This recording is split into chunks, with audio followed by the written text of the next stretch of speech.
علی ابن احمد رحمۃ اللہ علیہ کو چنا گیا۔ سب سے بڑی پریشانی یہ بنی کہ قبروں تک کیسے پہنچا جائے، کیونکہ عمر بن عبدالعزیز نے جو 5 کونوں والی دیوار بنوائی تھی اس میں نہ کوئی کھڑکی تھی نہ ہی کوئی دروازہ، لہذا طے پایا گیا کہ اس دیوار کے نیچے گڈھا کھود کر اندر جایا جائے۔ علی ابن احمد رحمۃ اللہ علیہ فرماتے ہیں کہ میں جیسے ہی روضہ رسول کے اندر پہنچا، میں نے وہ خوشبو محسوس کی جو میں نے آج تک نہیں دیکھی تھی۔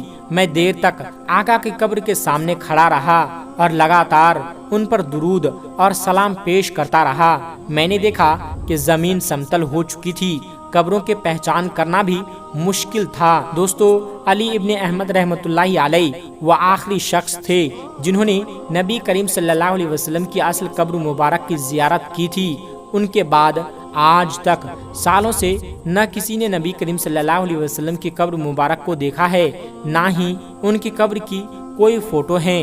مسجد نبوی کے صاف صفائی کرنی یا کسی دیش کا کوئی بڑا آدمی بھی جب روضہ رسول صلی اللہ علیہ وسلم کے اندر جاتا ہے تو وہ صرف اس ہرے غلاف والی دیوار تک ہی جا سکتا ہے، اس کے آگے نہیں جا سکتا۔ سن 1873 عیسوی میں آٹومن سلطان محمود دوسرے نے 1279 عیسوی میں روضہ رسول صلی اللہ علیہ وسلم پر بنے گنبد کو ہٹا دیا اور ایک بڑا گنبد بنایا جسے آج ہم گنبد خضرا کہتے ہیں۔ انہوں نے یہ گنبد اپنی ایک منت کے طور پر بنایا تھا۔ اس وقت کے علماء کرام نے ان کو روکنا چاہا مگر سلطان محمود نہیں مانے۔ کچھ سالوں کے بعد ہی گنبد خضرا پر ہرا رنگ کر دیا گیا۔ اس کے بعد سے آج تک گنبد خضرا پر ہرا رنگ ہی رنگا جاتا ہے۔ دوستو، نبی کریم صلی اللہ علیہ وسلم کی قبر مبارک کے نیچے کے سائیڈ ایک اور قبر جگہ خالی ہے۔ اس جگہ حضرت عیسیٰ علیہ السلام کو دفنایا جائے گا، کیونکہ عیسیٰ علیہ السلام ابھی زندہ ہیں۔ اللہ نے ان کو زندہ ہی آسمانوں میں اٹھا رکھا ہے۔ دوستو، کئی بار آپ لوگوں نے دیکھا ہوگا کہ مدینہ کے گنبد خضرا پر ایک کھڑکی نما کچھ بنا ہوا ہے۔ اس کے بارے میں کیا معلومات ملتی ہے، آئیے جانتے ہیں۔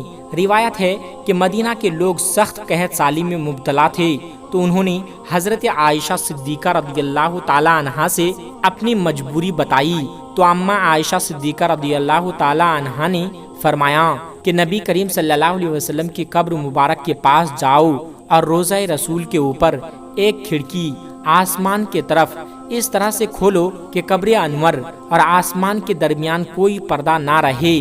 راوی کہتے ہیں کہ انہوں نے یہ ظاہر کیا کہ بس پھر بہت زیادہ بارش ہوئی، حتیٰ کہ خوب سبزہ اگ آیا۔ اونٹ اتنے موٹے ہو گئے جیسے چربی سے پھٹ پڑے، لہٰذا اس سال کا نام رکھا گیا عام الفتح، یعنی سبزہ اور کشادگی کا سال رکھ دیا گیا، اور اس کو بہت سارے لوگوں نے روایت کیا ہے۔ پیارے دوستو، اس حدیث مبارک کے بعد ہمیں ہمارے دوسرے سوال کا بآسانی سے جواب مل جاتا ہے کہ جن لوگوں نے گنبد خضرا بعد میں تعمیر کیا تھا مسجد کی شان اور شوکت کے خاطر، پھر انہوں نے ہی ضرور یہ کھڑکی چھوڑی ہوگی۔ لیکن پیارے دوستو، دوسری طرف بہت سے لوگ اور روایات کا انکار کرتے ہیں کہ یہ ضعیف روایات ہیں، اور وہ کیوں ان روایات کا انکار کرتے ہیں اس پر بھی ہم بات کرتے ہیں۔ کن وجوہات کی بنا پر ان روایات کا انکار کرتے ہیں؟ دوستو، کچھ لوگوں کا یہ کہنا ہے کہ یہ قبر رسول اللہ صلی اللہ علیہ وسلم پر موجود گنبد خضرا پر جو کھڑکی ہے وہ حضرت عائشہ صدیقہ رضی اللہ تعالی عنہا کے کہنے پر صحابہ کرام نے اس وقت کھولی تھی جب ایک دفعہ مدینہ میں قحط پڑ گیا تھا، اور روایات کے انکار میں بھی مختلف وجوہات اور مختلف روایات ملتی ہیں۔ یعنی دوسرے راوی یہ بات کہتے ہیں کہ تاریخ کے حوالے سے ثابت ہے کہ حضرت عائشہ صدیقہ رضی اللہ تعالی عنہا کی زندگی میں حجرہ عائشہ کے جس میں نبی کریم صلی اللہ علیہ وسلم کی قبر تھی وہ اپنے اسی حالت میں برقرار ہیں جس طرح سے نبی کریم صلی اللہ علیہ وسلم کے زمانے میں تھی، یعنی کچھ حصے پر چھت لگی ہوئی اور کچھ حصے بغیر چھت کے کھلا ہوا تھا۔ مطلب قبر نبوی صلی اللہ علیہ وسلم ایسی نہیں تھی مکمل ڈھکی ہوئی، جیسا کہ صحیح بخاری میں عائشہ صدیقہ رضی اللہ تعالی عنہا سے مروی ہے، آپ صلی اللہ علیہ وسلم جب عصر کی نماز پڑھتے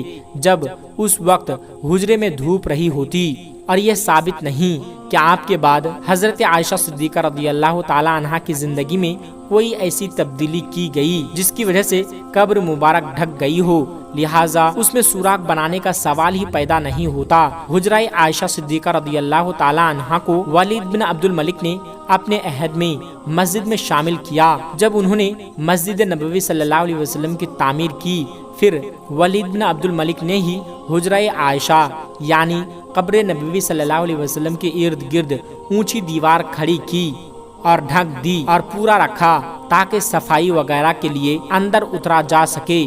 دوستو، اسلامی اتہاس میں کچھ ایسے قصے ملتے ہیں جن میں بیان کیا جاتا ہے کہ نبی کریم صلی اللہ علیہ وسلم کے جسم مبارک کو چرانے کی کوشش کی گئی۔ ایک واقعہ یہ بیان کیا جاتا ہے کہ فاطمید خلیفہ حاکم بن عمرو اللہ نے 2 بار یہ کوشش کی نبی کریم صلی اللہ علیہ وسلم کے جسم مبارک کو ان کی قبر سے نکال کر مصر کے کائرو شہر میں دفنایا جائے۔ اس کے علاوہ ایک مشہور واقعہ نور الدین جنگی والا ہے۔ نور الدین جنگی عشاء کی نماز پڑھ کر سو رہے تھے کہ اچانک ان کی نیند کھل گئی اور اٹھ کر بیٹھ گئے۔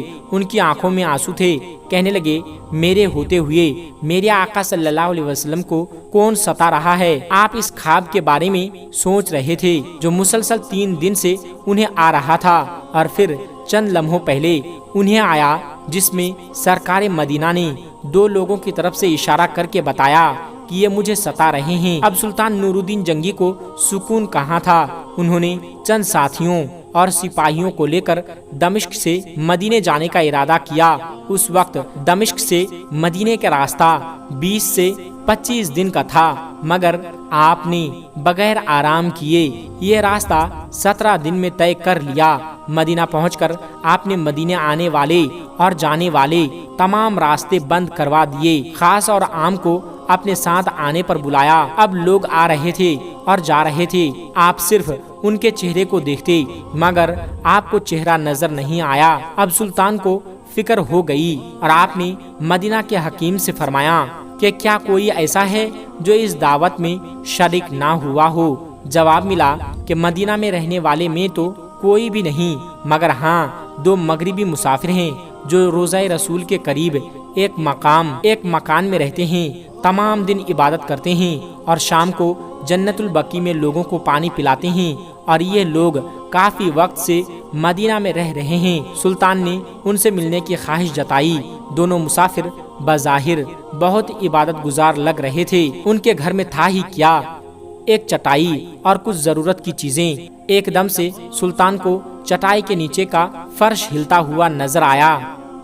اس نے چٹائی ہٹا کر دیکھا تو وہاں ایک سرنگ تھی۔ آپ نے سپاہی کو سرنگ میں اترنے کا حکم دیا۔ وہ سرنگ میں داخل ہوئے اور واپس آ کر بتایا کہ یہ سرنگ نبی پاک صلی اللہ علیہ وسلم کی قبر مبارک کی طرف جاتی ہے۔ یہ سن کر سلطان کے چہرے پر غصہ اور غضب کی کیفیت طاری ہو گئی۔ آپ نے دونوں مسافر سے پوچھا کہ سچ بتاؤ تم لوگ کون ہو؟